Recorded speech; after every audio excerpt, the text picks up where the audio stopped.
Bonjour les amis, j'espère que vous allez bien. C'est encore le Général Alligator et comme vous le savez, c'est toujours un grand plaisir pour moi d'être parmi vous. Les amis, je reconnais que je me suis éloigné un tout petit peu des réseaux sociaux. J'étais là dans l'ombre et j'étais un tout petit peu occupé par d'autres activités. Mais je suis toujours là pour vous informer lorsque besoin se fait sentir.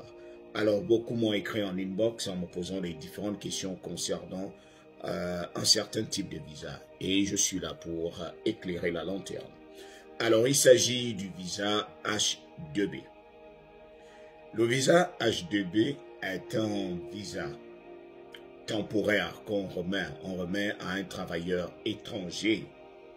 C'est un type de visa travailleur qui permet aux employeurs ici aux États-Unis de faire venir des travailleurs depuis l'étranger.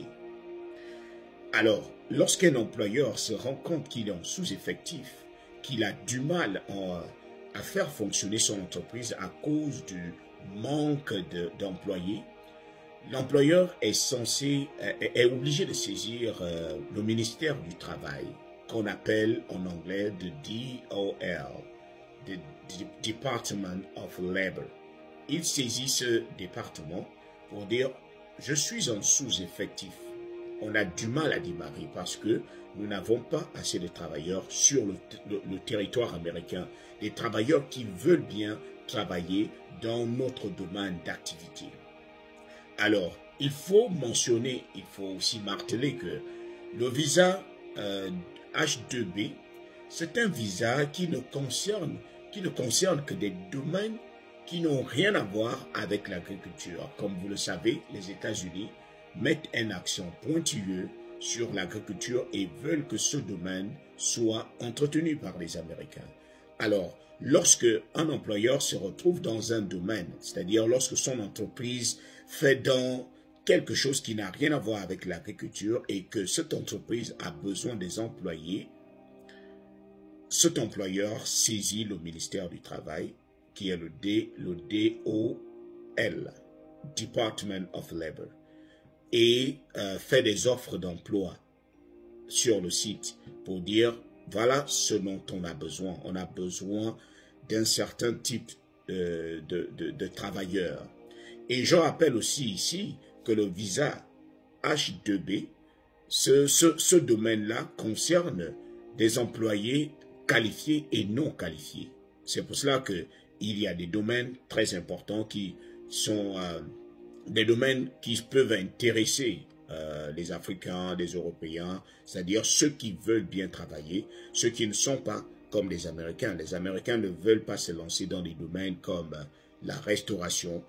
Vous allez très peu les trouver dans la restauration et dans les boulots comme l'entretien des jardins et autres, ou des pelouses, ou des constructions, dans la construction et autres.